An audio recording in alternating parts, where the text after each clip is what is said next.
En 1979, Juan Pablo II, frente a la Pontificia Academia de las Ciencias, reunida para recordar a Albert Einstein, abrió por sorpresa su discurso expresando el deseo de que, son palabras del Papa, teólogos, científicos e históricos profundizaran el examen del caso Galileo, reconociendo los errores de cualquier parte proveniesen. La cosa sorprendió, porque un Papa apenas elegido, un Papa polaco que tenía frente a sí enormes cuestiones internacionales que enfrentar, sentía la necesidad de poner en el orden del día un caso que estaba relacionado, cierto, a uno de los más grandes científicos italianos de la historia, pero que había concluido hace 346 años. Desde 1633, fecha de la condena de Galileo y de su abjuración, permaneció en la Iglesia una herida. La gente olvida eso de toda su vida. Él, de hecho, fue muy exitoso. Él tenía a la Iglesia refrenando sus puntos de vista. Él siempre obtuvo permiso de la Iglesia para publicar, incluso el libro con el que tuvo problemas. ¿Cuáles fueron las culpas por las cuales el Santo Oficio en 1633 había condenado a Galileo? El Papa de entonces, Urbano VIII, aunque no firmó la sentencia de condena, había recomendado a los jueces la máxima severidad. ¿Por qué en 1979 quien se sentaba en su puesto pedía que fueran revisados los errores cometidos contra el físico pisano? Galileo, según los jueces, se había declarado culpable de haber ofendido la tesis copernicana como verdad científica, en lugar de limitarse a presentarla como hipótesis, como el cardenal Bellarmino, de la Sagrada Congregación del Índice, le había impuesto en 1616. Los jueces del Santo Oficio lo reafirmaron. Que el Sol sea el centro del mundo e inmóvil del movimiento local es una propuesta absurda y falsa en filosofía y formalmente herética, por ser expresamente contraria a la Sagrada Escritura. Que la Tierra no sea el centro del mundo ni inmóvil, pero que se mueva con movimientos diurnos, es igualmente una propuesta absurda y falsa.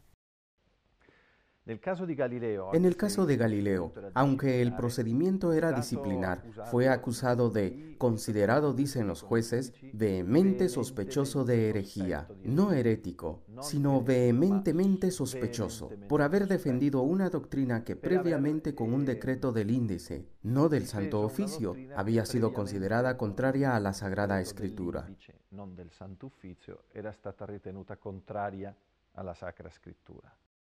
Pero también otra había sido su culpa. La otra acusación era haber obtenido fraudulentamente el imprimatur para su libro Diálogo sobre los máximos sistemas.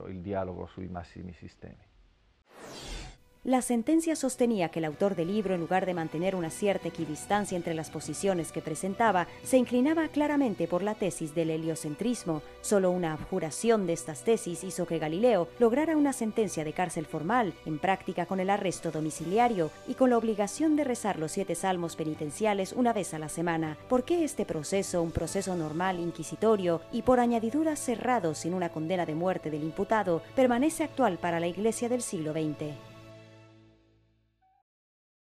El caso de Galileo permaneció como un peñasco que dificultó las relaciones normales entre la investigación científica y la vida de fe.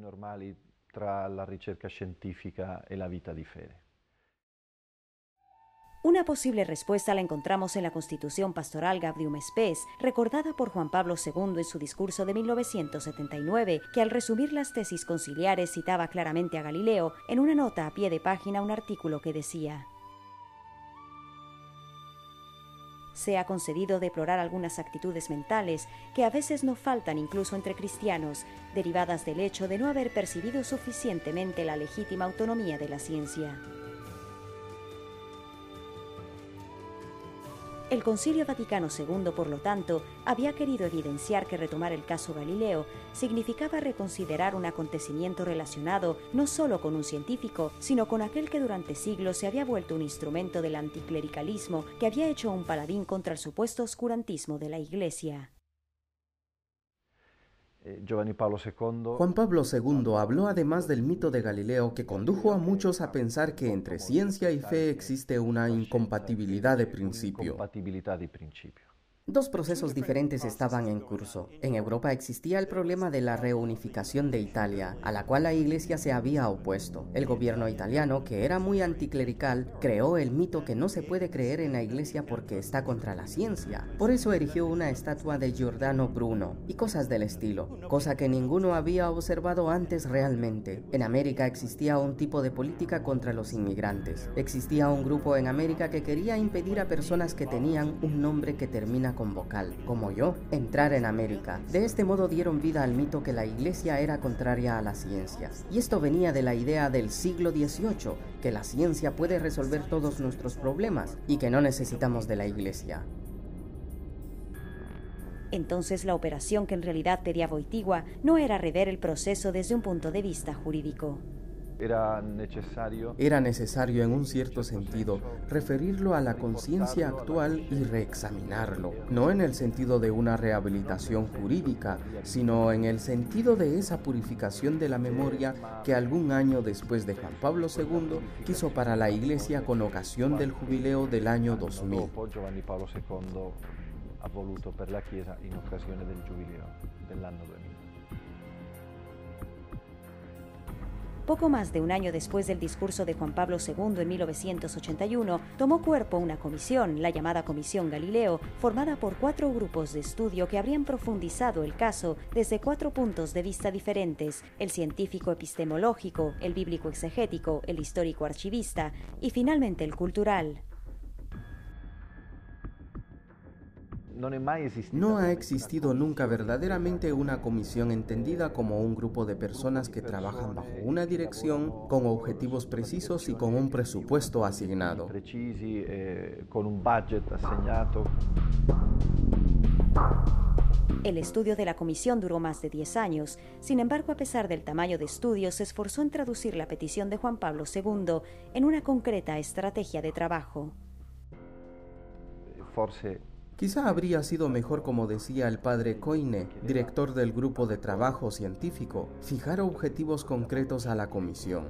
Fissare obiettivi concreti alla commissione. Cuando en los primeros años 90 la Comisión Galileo cerró sus trabajos, el anuncio fue realizado por el primero que había lanzado la operación, en un nuevo discurso ofrecido a la Academia de las Ciencias el 31 de octubre de 1992. Ainsi, la science nouvelle, avec ses méthodes, la liberté de recherche qu'elle suppose, obligeait les théologiens à s'interroger sur leurs propres critères d'interprétation de l'écriture. La plupart n'ont pas su le faire. Pero, ¿qué ha producido realmente este enorme trabajo de investigación? Esa palabra usada más veces para describir la nueva actitud de la Iglesia en relación a Galileo, rehabilitación, ¿qué significa realmente? Por 250 años la teoría copernicana se enseñó y naturalmente nuestra cosmología moderna iba más allá de todo aquello que Copérnico dijo. La diferencia era que Galileo había sufrido personalmente por una injusticia que le había infligido la Iglesia, y Juan Pablo II quiso precisamente dirigir esa injusticia personal que le había sido perpetrada. La comisión no ha tenido nunca la tarea jurídica de reabrir el proceso. Concluido en 1633, en la óptica del Santo Oficio, fue un proceso regular. Sin embargo, la comisión reconoció algunos errores cometidos por los jueces en relación a Galileo. ¿Cuáles son? Era necesario risanare una ferita. Era necesario resanar una herida, porque la ciencia experimental moderna nació, creció en el humus cultural cristiano. Y de todos modos, uno de los objetivos que había perseguido la Comisión de Estudios del caso Galileo era ir más allá del caso Galileo. Que aveva perseguito la Commissione di Studio del caso Galileo era andare al di là del caso Galileo.